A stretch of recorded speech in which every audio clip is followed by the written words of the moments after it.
Welcome to another edition of Bowie TV's Sports Spotlight. During this hour, we're bringing you highlights from our shows focused on all things sports in the DMV. Please be sure to follow us on all of our social media platforms. First up on Pitt Sports Zone, Fayetteville State softball head coach Kyrin Walker as she discusses this year's team, player development, and more. On Baltimore Ravens Update, hear from head coach Jesse Minter and general manager Eric DeCosta ahead of the 2026 NFL Draft in Pittsburgh. Also, be sure to catch the exciting highlights from the Baltimore Ravens uniform reveal.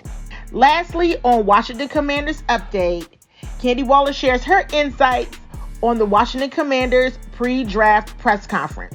Don't go anywhere, and as always, enjoy this week's episode of Bowie TV Sports Spotlight.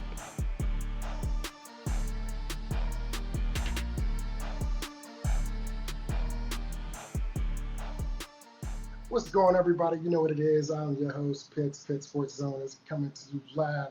Bowie TV, sponsored by Smart Water and Staples. Today, we have a special guest.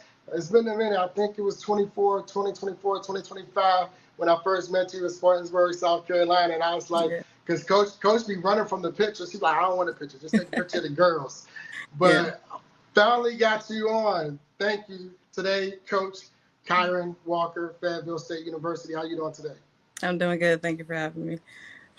Thank you for finally joining me. Yeah. Now that your ladies are seeing it, now that the team is seeing it, now the players got to come on. For the next I know. One. I'm hoping this will break the glass for them a little bit, so they'll. So listen, we're just gonna shoot straight into it. Joining us today, as I stated, was Coach Kyrin Walker, a proud graduate of Fayetteville State University and former student athlete who made her mark on the softball field. Now leading the program as the head coach, she brings firsthand experience, passion, and a deep understanding of what it means to wear that Fayetteville State uniform. Welcome again, Coach. Thank you. So, the season is here. How are you feeling so far? You know, how are you feeling so far in regards to your team? Honestly, I think me and my assistant were just talking about this like just the other day, even after the Winston game. Like we're the same team, but we're a different team. So like I'm just proud of like the work that they put in, everything that we've like talked about, all the goals, like just watching everything play out, and I'm seeing them compete at a higher level. So I'm extremely proud to see that. So, Coach, what's been the identity of your team this season? I know you said they're a different team than they were early on, and that comes with the continuity of being able to play as the season goes along. You start to learn each other more and better, learn each other's strengths and weaknesses. What do you think is the identity of your team? I think the identity of our team for us, it would be resiliency. Because there's always been moments in the game where, we used to like fold and under pressure, but now we kind of thrive in that same pressure now. So seeing us be resilient and respond back when we get down, that's the team that I know we can be. And I hope that carries on throughout the rest of our season. Absolutely. And shout out to Kara. Kara is a Bowie State softball pitcher who's graduated. Definitely been a big fan and supporter of mine. She is watching. She says hello to you as well, Coach. Hi. So, Coach, what do you emphasize most when building your program? It starts with the recruiting process, honestly. So, like, just seeing or like looking for girls that are going to buy into that competitive culture coming in at Fayetteville State. Because although we don't have a championship right now, we're working towards it, and we need athletes to come in and buy into that. So just having a competitive foundation, laying that, accountability second, and discipline. How have you seen your players grow on and off the field thus far? In leadership role, communication, leadership. I mean, it's a myriad of different things. Yeah. So just like I talk to our team all the time, like it's a lot of moving parts when it comes to, having a successful program. And it doesn't just start at the top. It goes all the way down to the manager. So like when it comes to playing as a team, being a team, we have to be more transparent. We have to have hard conversations. We have to take accountability. We have to change. We have to evolve. Otherwise, we take strides backwards instead of forward. So I'm gonna ask you an off question that's not on here because one of the things that I know it's softball season when I hear the chants, and I had a video that I was going to queue up, but it's technical difficulties, and it was a video that I took of your team last year at the 2025 Spartanburg, South Carolina trip. And I ain't gonna hold you. There's sometimes when I'm in the car and a lot of those chants they be singing, I do be humming them sometimes when I'm alone. Like the one like the ITY. It is make it fly. Hey, you can do it. Yeah. Not gonna lie, I try to contain myself on third base, but I got it. Like, so we go into segment 2 when we talk about building your program, and you talked a little bit about that already. And you say, you just want players that buy in to, the platform, the foundation of which you guys are putting down, and what you're laying forth for them. What do you look for in a student athlete in itself? I know you kind of geared toward, but are you looking for, like, because I noticed that some coaches, they really love the players who are not just playing during the season, they're playing, travel ball, or it's kind of like a all-around sport for them. What are some of the qualities that you look for specifically when you're recruiting high school and looking at high school students? Good question. So when I first started recruiting, like I was looking at like just stats, but then I realized like stats are only good for paper, so you have to watch pressure like game situations. You have to see them compete when they're down. You have to see what their attitude is like when they're down, if they can be resilient, if they can come back, if they're competitive, if they're asking questions, or if they are self-evaluating, if they can make those changes on their own. Like, so that the mental part is kind of what I'm looking for more so in the recruiting process. And then once they get to Fayetteville State, hopefully when they sign, we start working on how to make the game smaller instead of making it bigger. So we can have coachable kids with a good attitude that have the basic foundation of being disciplined and the integrity. They'll do well here at Fayetteville State. When you look at the makeup of your team, are you more upper class heavy or, freshman, sophomore? Right now, I think we're kind of like split across the board, except for like our transfers kind of got us. Our senior class is kind of big this year with 7. So, but we are pretty even across the board. So I try to have a lot of experience. Lately, we've been leaning more towards transfers, but we do have a big class of freshmen coming in, about eight girls. So it's going to be a big dynamic shift for them, just getting them like acclimated, and hopefully the upperclassmen will be able to lead, which is what we're leaning towards, having more player-led programs. So. And you took me right to my next question I was going to ask you. When it comes to the leadership of your team, are you looking for more of your veteran players who've been in the program to pass down that culture that you've built and the understanding that their understanding of what that culture is, to help pass it down and lead and usher into the younger and to the newer players, transfer and incoming freshmen? Yes, sir. So we every year we pair freshman transfer or just the first time like a walk on with someone who's been on the team. So that way, any questions that they have, they're already going to be answered by their sister or somebody else. So it keeps them informed, and it also opens their eyes to all the different ways that they can be successful here. The ways that how they manage softball and their academics.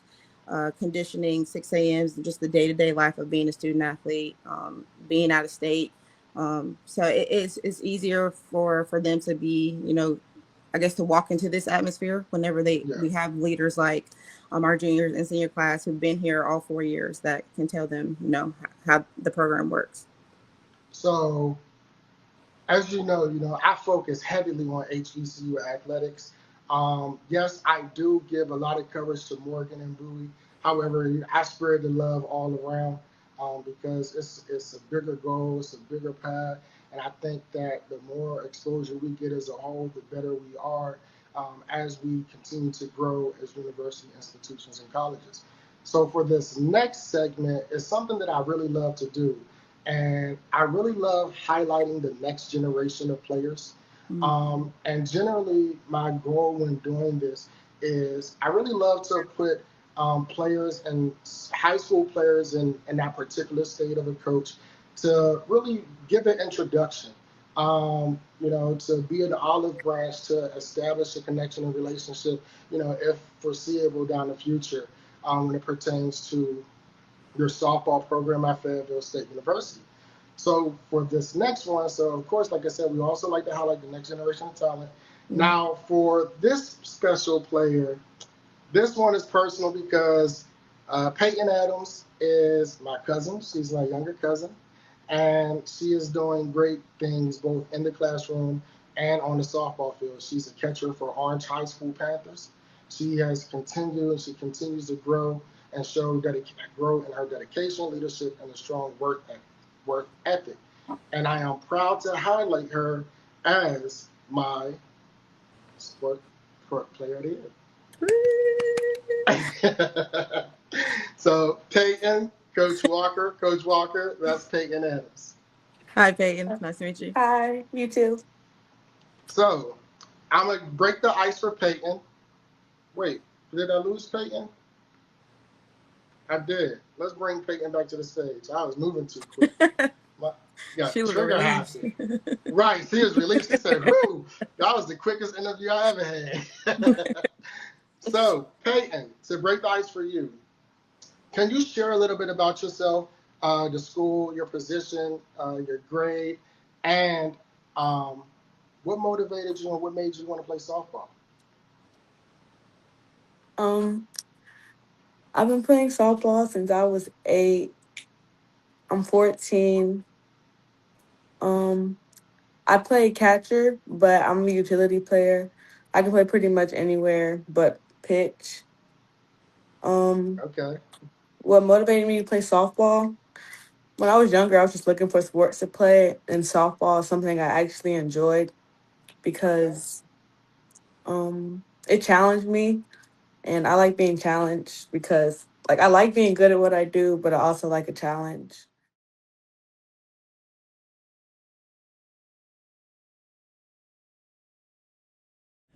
Welcome everyone, thanks for coming.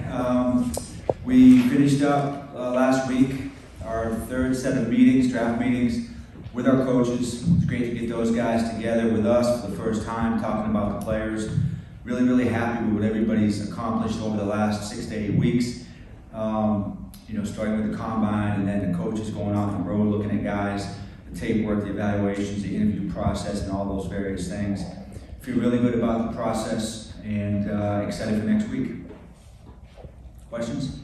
Eric, with the needs at offensive line, some could say tight end and wide receiver, how much do you think this draft could help improve that supporting cast around the ball? Well, I think it's positioned, that way. When we look at it at 14, first of all, we've only, I think, picked this high, I don't know how many times, James, you probably know as a historian in the group, not that many times, right, over the last 10 or 15 years. So, that's typically a different type of player that you can get. Looking at the board, we see tremendous value offensive line-wise, as you alluded to, receiver-wise. I think D-line, outside linebacker, edge type players as well. So I feel like it's a sweet spot for us. We have a chance to address some positions early on, but also I'm excited about what we see in the 3rd, 4th, and 5th rounds as well. The volume of players that we like, that we're excited about. One of the nice things about getting coaches involved in the process is they typically will come in and like some players maybe they haven't noticed, or maybe that some of your scouts haven't liked quite as much, and that gives you a chance to start a discussion with those guys, which typically will improve the overall numbers. Is that a number that you like? Would you want to package those? Would you want to add more? Where do you stand on just the volume of picks? Well, I like having 11 picks right now. I think that's a starting point. We may end up with 14, we may end up with 6. I mean, it just depends on the board and how the players come off the board and what we think of the best opportunities for us to improve as a team. So it gives us a lot of currency to start the draft process, but I think where we finish remains to be seen. Eric, you touched on this a little bit, but given a new coaching staff, first-time head coach, how did you have to adapt as an organization with the pre-draft process? I mean, is this a draft maybe you leaned a little more heavily on the work of the scouts just because Jesse and his staff have so much going on, getting ready for OTAs, all that? A good question. I wouldn't say that necessarily we're going to rely on the scouts more. I do think that, me personally, I had some ground to make up, given the coaching search and other things. I did lose some probably man hours myself in terms of looking at players. So I've caught up, but it took me some weekends and some different things. I think one of the things we probably had to do maybe a little bit more is just kind of instruct the coaches as to the way we do things, right? The grading scale, what that means, or the deadlines, what the combine is going to entail, what the interview process is going to look like. That's probably a one-year thing, generally speaking. I think Mark Acevedo, George Kokinis, Andrew Raphael did a really good job visiting with the coaches, kind of one-on-one, talking about the way that we might do things, the schedule, the calendar, those types of things. But as far as just generally speaking, I think our coaches know how to evaluate, whether that's the college level, the pro level, combination of both, really value their expertise and their enthusiasm. That's one thing that I feel this year with our guys, with our coaches and our scouts. There's a lot of enthusiasm for the process this year, and that's exciting. Eric, can I get your general overview of this draft class and its talent, and then after that first round talent at offensive line, what you see? Yeah, so the draft is probably similar in numbers to last year. As I just look at it clinically, the numbers is probably, I would say, maybe a little less than last year. I think where we have if there is an advantage to this year for us is we're picking higher in each round. But I think numbers-wise, we've got just under 200 players that we have ranked as draftable players for us.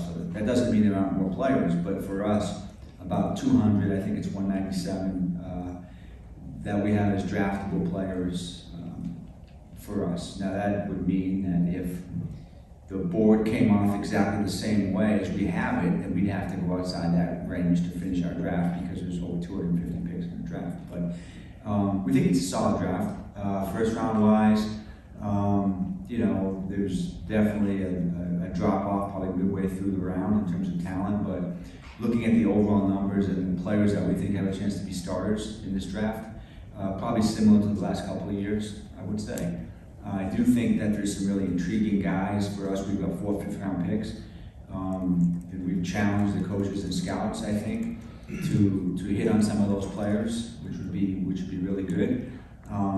The offensive line question, I think it's a deep board, and you've got guys kind of throughout first round, second round, all the way through. Players that we think would be good value in 6th and 7th rounds that hopefully could fall to us. So that's a nice thing. That's a nice position for us to be in. Last year, I don't think that the offensive line board was probably quite as robust, but it's very cyclical. And you see from year to year how the board changes. Some years you've got some positions that are really, really strong. Maybe the next couple of years not quite as strong. This year seems to be pretty good, I think, on the offensive line, interior offensive linemen. We've seen some centers in the draft. I'm sure people are interested in that. But I think there'll be many opportunities for us along the way. Right, as you guys learned last year. How does Nnamdi and sort of the variability of the situation affect how you guys look at the draft board at defensive tackle? And do you feel like, regardless, that might, whether he can or cannot play, that's a position of need for you guys? Yeah, so I would say that Nnamdi's status doesn't really affect us that much in terms of what's going on. It's Mike Green. I'm excited. What we're going to do in the draft at the defensive tackle position. So, as you know, we just try to rank the board, and then whoever the best player is at that point in time. Certainly, we'd love to get a young defensive lineman if we can. I think it's important to try and do that every single year if we can. It's an important position. We want to get better up front, certainly, on both sides, offensive and defensive line-wise. It's a priority for us, I think. And getting a younger player in there who's a talented younger player would be ideal. And it just depends on how the board falls and who's available at that time.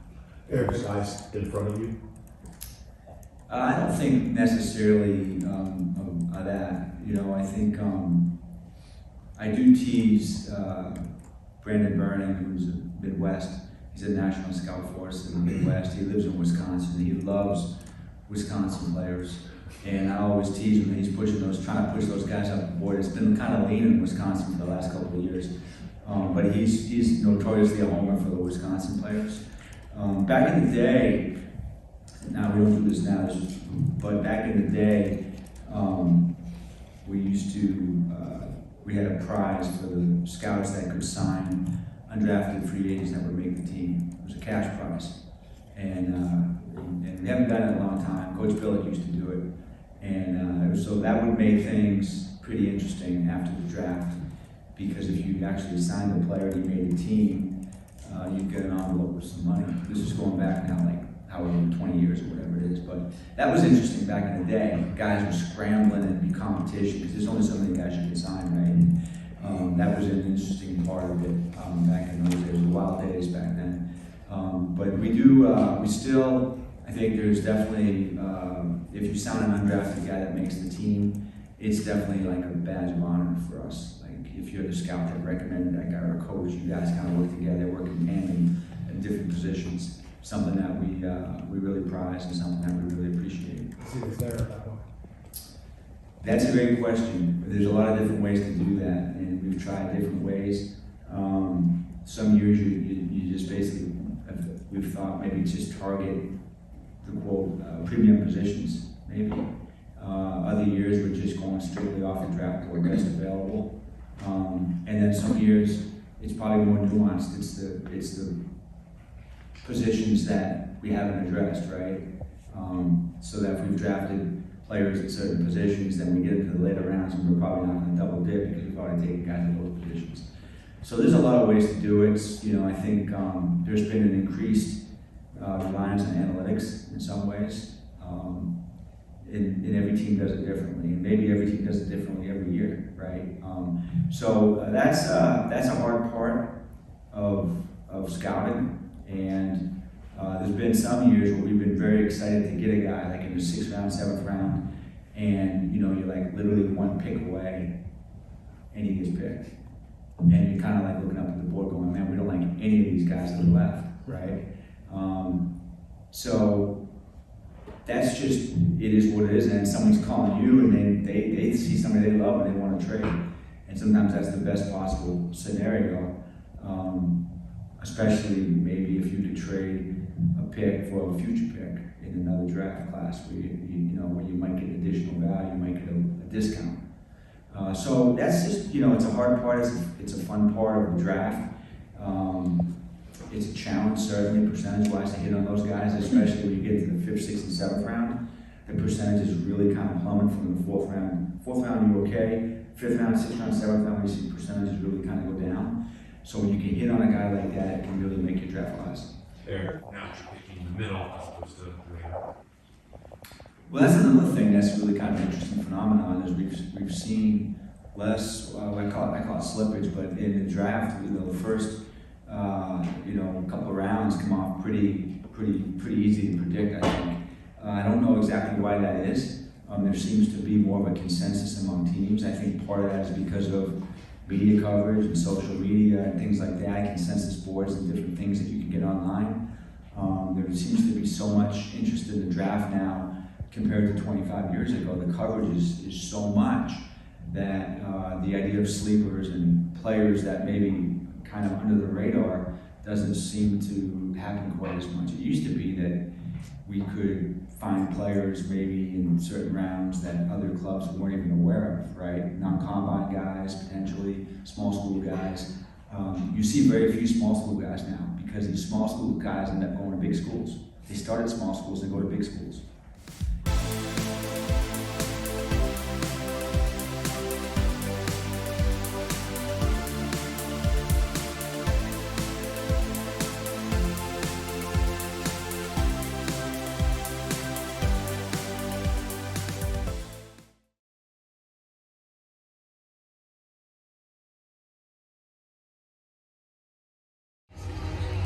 Still a damn good roster. It really is.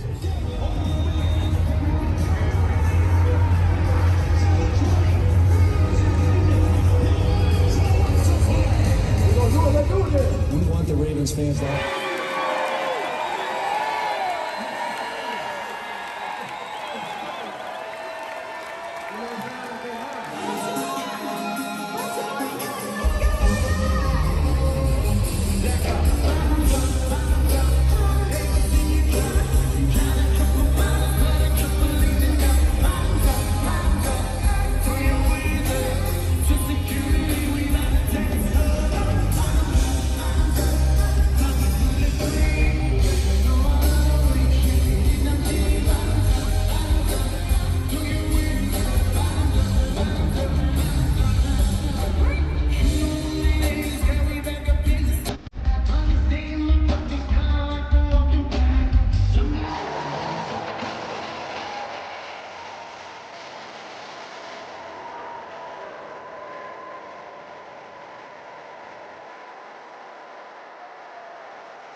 Next up, a former Baltimore Raven, the defensive coordinator, Mr. Candi Waller.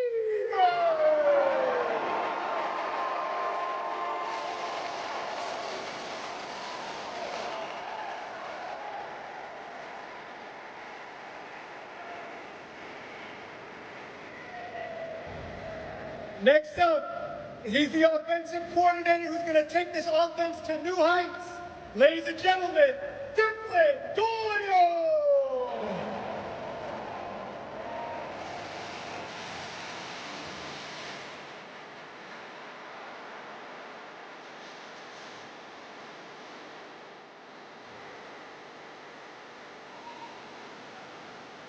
And ladies and gentlemen, the head coach of the Baltimore Ravens, Jesse Minter.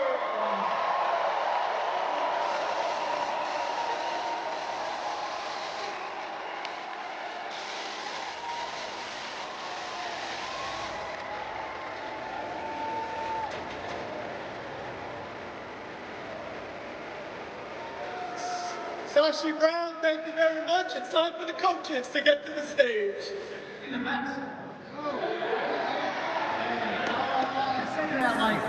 We're going to work every day. We're going to work all off season. We're going to work every day in training camp. We're going to work every day of the week so that on Sundays, we're the best team on the field. And the other team knows when they play us what they're in for. Just don't hold this one against me.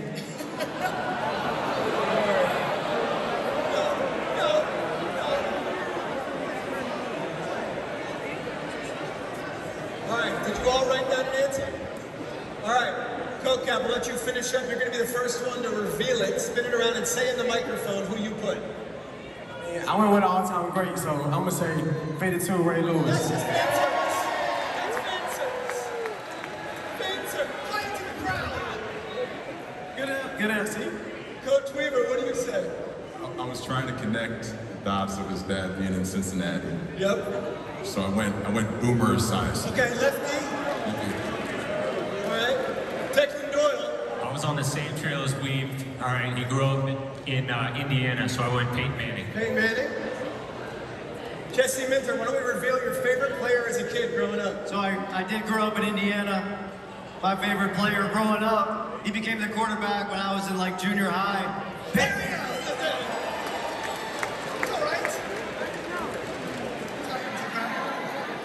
Remember the Titans?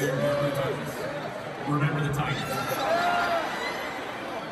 Jesse Minter's favorite sports movie is... So I actually gave these guys 4 choices and they couldn't get it right. Rocky 1 through 4. Come on!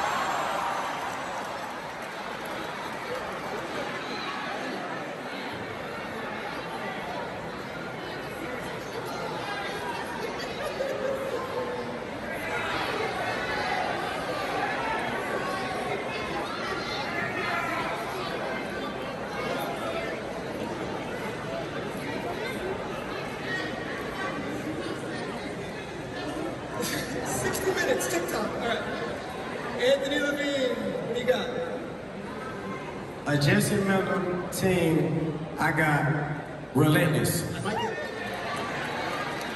Anthony Weaver. I put on my, aging myself here, my Miss Cleo hat. Yes, I love Miss Cleo. And I went Champions. Okay, whoa.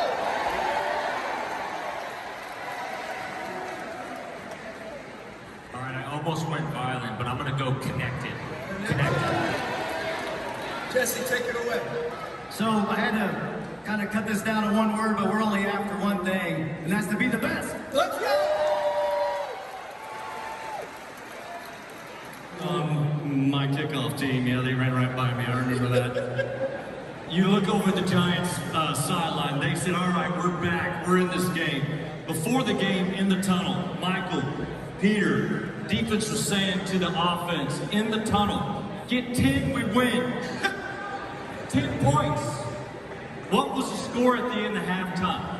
10-0. We go into halftime. What did you guys say? It's over. They're not going to score on us twice, right? And then they run one back. So now we're looking across the sideline. They think that they've got hope. They are just, all right, we're back in this game. And Jermaine takes it right back. And the whole sideline just goes, you can see. They got past the 51 time. Are you kidding me? They had no chance. No chance. It was over.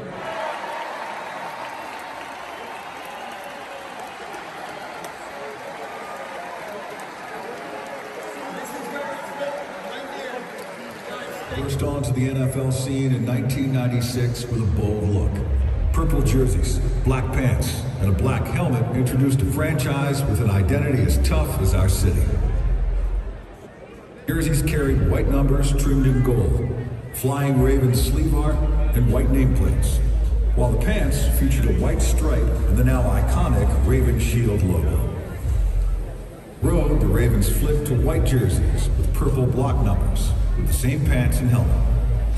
In 1997, the team sharpened the number font and added a black drop shadow. Home games now paired purple jerseys with white pants, while the road black pants switched to a purple stripe with the Shield logo tucked inside it. By 1998, Baltimore rolled out an all-white road look for the first time. A major identity shift came in 1999, when the Ravens replaced their original helmet logo with the now iconic purple bird head still used today. In 2000, the flying Raven with sleeves was swapped for the Shield, updated with an italicized B and R lettering. The Ravens' first jersey patch was worn for Super Bowl 35, our first championship. 2004 introduced the black alternate jersey, the darkness uniform. Purple collar, gold and purple trimmed numbers, and all black pants and socks. The 10th anniversary patch arrived in 2005, and in 2007, the team switched to black cleats. In 2008, black pants returned with a white jersey, and we debuted black jerseys with white pants.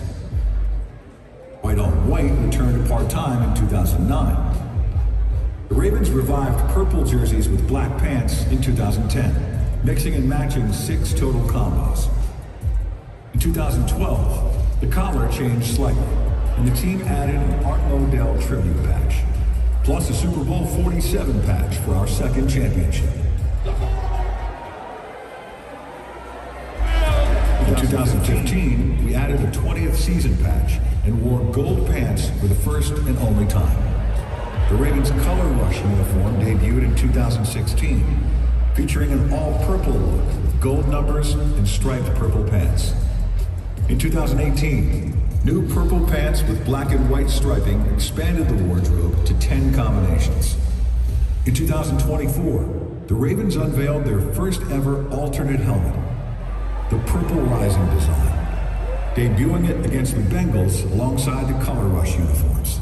The helmet featured a metallic Purple Rising painted shell with gold talon lines, a gold face mask, and the front-facing Ravens logo, best known for the red eyes that adorn the player entrance tunnel at M&T Bank Stadium.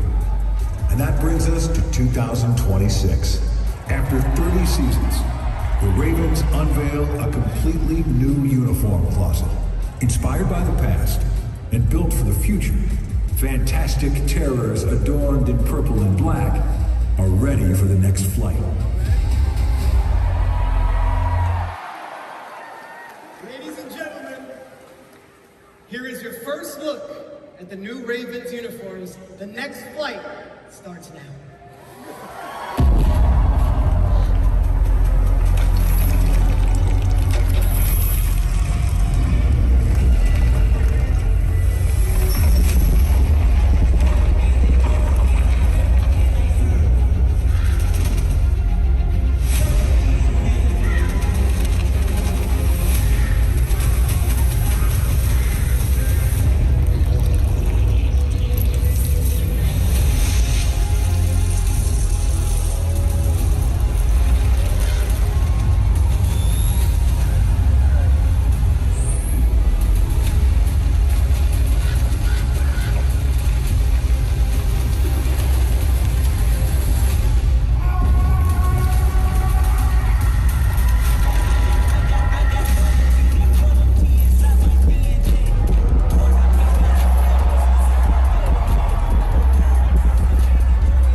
arrived at the next flight of uniforms.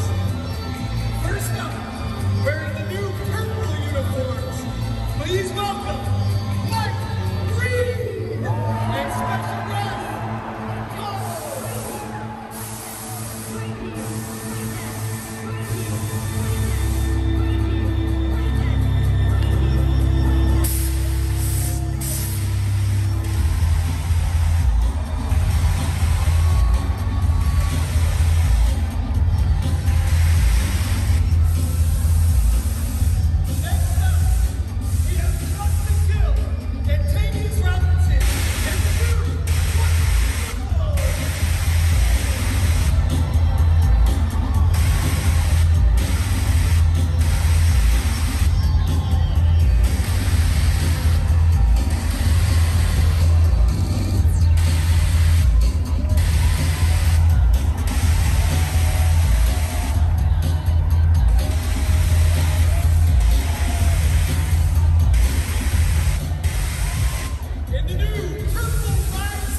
guest, I know it's been a minute since you all have seen me rolling this out solo. So, hey, everybody. Special shout out to my partners at Fox Sports 1340, the Urban Sports Scene, partners at Virginia Talk Radio, First String Podcast, of course, ESPN Richmond, my big brother, Lake Lewis, Donna Hopkins, Louis T., Reddy and Z. I hope I'm saying that right. Or maybe it's Reedy and Z. Everybody who's had me on their shows recently. I appreciate you all so very much and can't wait to continue to do more great content and more shows with you all because it keeps me super busy, super excited, and it's always a blast sharing all of the latest, greatest information on the Washington Commanders with you all. But here I am, Bowie TV watchers, joining you all just to give you some information. It's NFL draft season. It is NFL draft season. We are right back at it, right back in the thick of things. You all know this week, the Washington Commanders had their pre-draft press conference. Commanders General Manager Adam Peters and Assistant General Manager Lance Newmark met with the media to answer everybody's questions. Bowie TV was there. I specifically was there. And so we're going to take some of those clips and questions and dig right on into it because, listen, not much has changed. Not much has changed. We still love to do what? Use our clues. And as one of the things that Adam Peters brought up in the pre-draft press conference is some of the things that we also discussed with him when we were in Phoenix for the owners meetings during media availability with Dan Quinn and with Adam Peters. So some of this may be repeat information, but at this point, it's a week out from the NFL draft. The Commanders hold the 7th pick. Now listen, it was all good a year ago when the Commanders were picking way late. We were all twiddling our thumbs and trying to find something to do with our time because not used to picking that late around here. But after a 5-12 season, they're right back in the top 10. So I'm getting the sense that this pick, right back in the thick of it being impactful, being something that is very, very important. You all make sure you hit the thumbs up. Make sure you're subscribed to Bowie TV. Make sure you're following us on all platforms. And make sure if you're in Prince George's County, Maryland, you are tuned in to Bowie Television on Comcast channels 190 and 1097. Let's go ahead and get into some of these clips. I don't have a whole lot, but it's enough to get the point across and really get us geared up in waiting for what happens at pick number 7 and picks really 2 through 6, but at pick number 7 for the Washington Commanders next week and throughout the whole entire draft, because we will definitely get into Adam Peters talking about how important each and every single pick is. So let's go ahead and jump right in with some of the clips, questions. My colleague, John Keim, ESPN, asked this question to Adam Peters and Lance Newmark at the pre-draft press conference. If you're there at 7 and you have some trade offers, if you're trading back, what are the factors you weigh? What goes into that decision possibly to do that? What might entice you to do that? Yeah, I think with any trade, whether it's at 7 or anywhere, it's, who's available, how far back are you going? What are you getting for it? Who do you think will be available wherever you're going back to? And obviously you certainly can't predict that. It's a little easier to predict at the top of the draft than it is like in the 2nd or 3rd round. You don't really know who's going to be available. There's a lot more variance at that point, but all those things that factor in, and just, if there's someone like last year, we got a lot of offers when we picked Josh, and there's a lot of offers, but we said before the draft, if Josh is there, we're going to pick him, and certainly happy we did that. And so that's a window into kind of how we look at it. But if that wasn't the case, then we would have weighed all those other things that I just talked about. So you all may have heard me on other shows sharing, I don't think the Washington Commanders should move back. And I'm not changing my stripes on that one. I still do not think they should move. Just stay put. Just stay put. If you all note, earlier in the week, it became public news and knowledge of who the Washington Commanders were hosting at their pre-draft 30 prospect event, annual event at Topgolf. So pretty much the names that became public news were all of the names of all of the draft prospects that could definitely land in that top 10. I think they stay put. If we think back to just last year, as Adam Peters mentioned in his response to John Keim, they got a lot of calls. A lot of calls. He repeated it. They didn't move. So they wanted somebody. If they're available, we're going to stay put. We're going to pick him. I'm thinking perhaps it stays that way, but he did make note of saying, but if they felt differently and depending on what the team was offering, they would listen. But in my mind, just stay put. It's like you can't go wrong staying at 7, quite frankly, because there's a lot of great options there. Let's move on to a question that David Aldridge from The Athletic asked Adam Peters. Hey, Adam, I actually wanted to ask you specifically about Durante and kind of how things may be a little different now going forward, and the types of players, and not names, but just the types of players that would be good fits for what he wants to do. It could be tricky. You could step in it there. But I think, David, I think it's always the same. You want to try to find a person that, impacts your team. And when you're picking in the top 10, find someone that impacts your team, right away and then for the long run. And, defensively specifically, that could be anywhere on the field. And there's a lot of guys in that will possibly be there in different levels of the defense, really every position, quite frankly, that can really impact us in a real positive way. So we're fortunate in that way. And it just depends on who's there and who we think can, be the most impactful, not only in 2026, but and beyond. So I don't think there's anything, especially when you're picking in the top 10, there's not too many guys that aren't like scheme fits, they're all pretty good. So I think it's just picking the most impactful guy that can help us and help us win games. So I was listening to that response in the room, and I had to laugh. I had to chuckle. If you get too specific, then you might really know who they're going to pick at 7. But to Adam Peters' point again, there's some great options there.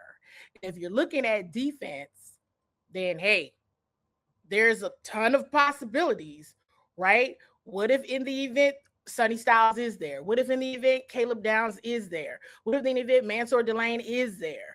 What about if Ruben Bain and or David Bailey starts to go a little bit lesser than people anticipated, and they're there? There are opportunities at 7 that are all great options. Definitely don't think, he would be going wrong, especially if we're talking to David Aldridge's question, specifically defense, ton of options at 7. That is if you stay put at 7. So let's move on to another clip. Have you heard this terminology before, that this is considered or called lying season? At this point, as Adam Peters shared in the press conference, nobody's telling the truth. There's rumors circulating all of the time. Everybody's giving out their opinions as though they're facts. We do it, I do it, everybody, so it's an interesting time. Check out this next question. You were talking before, like people don't always tell the truth this time of year, what they call it the lying season or whatever. Has that stuff gotten worse, or is it harder to sift through all that stuff now? Or is it easier to kind of make your own judgments because you have more technology, more at your fingertips? Is there kind of a way that that's changed or not this time?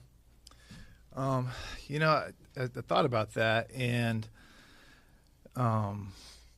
really this is how I feel today. I might change my mind tomorrow, but right now I'm just focusing on us and making sure we have all our T's crossed and I's dotted and all that, and making sure we'll be ready for every scenario regardless of what's going on. So like to listen to a rumor and it changes tomorrow and changes the next day, we're just going to be prepared for everything and not worry about, if this guy comes off the board or this guy comes off the board. Just be ready.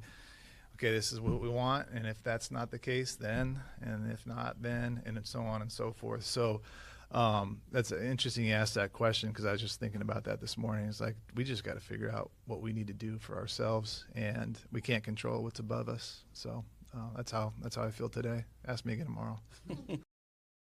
And now that in this clip, tomorrow is actually today, maybe we should call Adam and ask him. Just kidding. So hey, listen. I think that's still the right approach, right? Just focus on what they need to do, right? And as they are preparing, he did share later on in the press conference, I believe it was in response to my colleague David Harrison's question on WUSA 9 and Locked On Commanders. It was, now they're going into draft scenarios. This time, now the 30 visits have wrapped up. Now they're going into scenarios, all of the potential if, thens, all of the things. They're going to try to work that out. And that's when analytics and needs and preferences and everybody, just all the things, you got to lay it all out there. But the focus of trying to block out the noise, because as I said previously, everybody's talking right now. Especially with this draft, like anything is possible. right? The only thing that is a sure right now, according to everybody, is the number 1 pick. Literally, that is the only thing that is a sure thing. You seriously do not know what's going to happen between 2 and 6 at all, right? Really the whole top 10, but you really, in specifically talking about the Washington Commanders, you don't know what's going to happen there. So trying to get wrapped up into what everybody else is doing and what everybody else is talking about could maybe drive you a little crazy. And it's already a very, very hard job, quite frankly, because they got to get this right. It has to be a player that can impact the team right away and for years to come, as Adam Peters said. So not to get all swirled around what everybody else is doing, but they are going to be as prepared as possible in mapping out as many scenarios as they possibly can to be ready in case things start getting a little crazy between 2 and 6. So let's move on to the next clip. Here's a question from my colleague, Tashawn Reed. It's a question kind of for both of you. I know that it's always best player available wherever you're picking, but when you have large gaps between picks, like you're picking at 7th and then wherever you guys pick after that on day 2, if there's a position maybe that you don't feel as strong about the depth, does that factor in at all? Let's say, I'm just going to name a position. Let's say I don't think the receiver class is that deep, so we should, if we feel really good about this one at 7, we shouldn't try to wait until the 3rd round. Like, how do you factor in those types of things into what you do at an individual pick? Yeah, I think sometimes you overthink that, especially when you're picking at 7. You're trying to worry about the next pick. Just kind of get that right, and then see what comes next. It is a long wait. It really sucks because all these good players go off the board, and you're like, come on, it takes forever. But we want to get that pick right, and then so I don't want to overthink it and try to kind of play like 3D chess and hope that, because you never know what's going to happen. And so really nail that pick, get the right guy for our team, and then see what comes next. Nail that pick, because here's the reality. Right now, at the time of this recording, the Washington Commanders do not have a 2nd round pick in this year's draft. I don't believe they have a 2nd currently. I don't believe they have a 4th rounder currently. So it is going to be a long wait from 7 to, I think it's 71 or somebody in the 3rd round. So that's a long time, and they have to nail the pick. And Adam Peters has shared this before. They have to nail all picks. If you go back to last year, I think the Washington Commanders only had 5 picks. And I was the person that was thinking, okay, maybe there's going to be some moves made so that they get more picks in this year's draft. They didn't. They didn't make any trades any of the day. They stayed put. They picked their guys. That was it. This could be one of those years again. We don't know. But trying to be concerned about what they're going to do in the 3rd round and then the 5th round and the 6th, no haps. Got to get the 7 right. And I don't think there's a way they can get the 7 wrong. And you all can drop in the chat. Let me know if you think I'm tripping. But you all are watching Bowie Television from the Culture from the Couch series, the Washington Commanders Update. I am your host, Candi Waller. We're walking through the pre-draft presser, Washington Commanders. It's that time of year again, folks. It is the NFL draft time. We're a week out. And I don't know about you all, but I'm a little excited. I'm a little excited to see who is going to be the next commander in these uniforms, in these new uniforms. Not going to get into the new uniforms right now. I know you all love them. They're fantastic. Let's get back into pre-draft press conference clips. Next question is from my colleague from the Washington Times, Liam Griffin. The Chiefs said this week that there's been he's expecting a lot of trades on round 1. I know it's lying season, but do you have a sense around the league of how many trades are going to be expecting? I'm not really good at predicting those types of things, but I don't think there's going to be a ton right around where we pick. I would probably think there'd be more towards the end of the first round, middle to the end. But it just kind of depends on the board falls. But people start getting antsy and they want to do some things, and so you just have to be ready for everything. And I'm like, okay, that makes sense. Maybe folks are just going to wait. What Adam Peters was thinking at the time of the presser. Hey, maybe not much is happening around 7, but maybe as this thing starts to drag out, maybe folks start to get a little anxious and want to make a move. And it would also be interesting to see, especially if a player starts to unexpectedly fall. That is all going to be very interesting. But sounds like, in his opinion, at the time of the pre-draft press conference, it's going to be a little light, might be a little quiet around 7. And that's not what the rumor mill is saying. We know that. We've heard, the Cleveland Browns GM publicly say they would be open to trading back. We know that there's rumors around who's trying to trade into the top 10. So let's just see. Maybe Adam Peters is playing chess with everybody else too. Like, I don't think so. And know something, who knows? But it would, if it stays quiet in terms of trades, here's the reality. Nobody still knows who's going to pick any of these amazing prospects that will be there in person at the draft. So there's that. All right, last clip for this episode. You all are watching from the couch, Coaching from the Couch series, the Washington Commanders update. I am your host, Candi Waller. Last clip in question that I'm going to share is from Scott Abraham, ABC 7. Check this out. Adam, good to see you. Lance, good to see you. This is for you, Adam. If you do stay at 7,